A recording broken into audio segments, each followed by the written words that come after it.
11 বছরের জল্পনা, বিরোধীদের হাজারো অভিযোগ আর তথ্য জানার জন্য বারবার আবেদন, সব শেষে সেই পুরনো প্রশ্নটাই আবার সামনে। কট্টর ইসলাম বিদ্বেষী ভারতীয় প্রধানমন্ত্রী নরেন্দ্র মোদীর স্নাতক ডিগ্রি আদৌ আছে তো? এই প্রশ্নে এবার শেষ কথা বলল দিল্লি হাইকোর্ট। সম্প্রতি বিচারপতি শচীন দত্ত জানিয়ে দেন, প্রধানমন্ত্রী মোদীর শিক্ষাগত যোগ্যতার নথি জনসম্মুখে প্রকাশ করতে বাধ্য নয় দিল্লি বিশ্ববিদ্যালয়। একই সঙ্গে একই রকম বিতর্কে থাকা বিজেপি নেত্রী ও প্রাক্তন কেন্দ্রীয় মন্ত্রী স্মৃতি ইরানির দশম ও দ্বাদশ শ্রেণীর ফলাফল সম্পর্কেও জানাতে হবে না, রায় দেয় আদালত। রায়ে আদালত স্পষ্ট করে জানায়, মোদির শিক্ষাগত তথ্য ব্যক্তিগত হিসেবে বিবেচিত হবে এবং এটি তথ্য অধিকার আইন ৮(১) ল ধারার আওতায় পড়ে।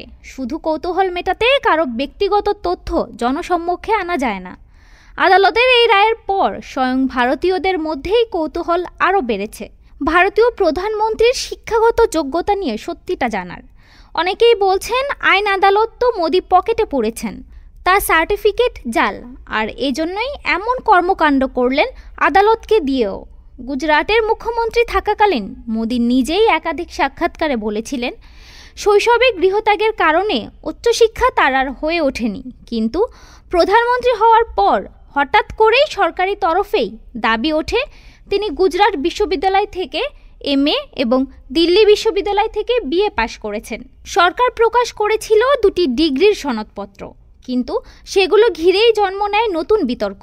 মোদি দাবি করেন 1978 সালে দিল্লি বিশ্ববিদ্যালয় থেকে ইন্টার পলিটিক্যাল সায়েন্স স্নাতক ডিগ্রি লাভ করেন তিনি, কিন্তু পরবর্তীতে জানা যায় এমন কোনো কোর্স সেই সময়ে ওই বিশ্ববিদ্যালয়ে ছিলই না, আর তার ডিগ্রির সনদটি ছিল ছাপা। অথচ সেই সময়ে হাতে লেখা সার্টিফিকেট দেওয়ার প্রচলন ছিল।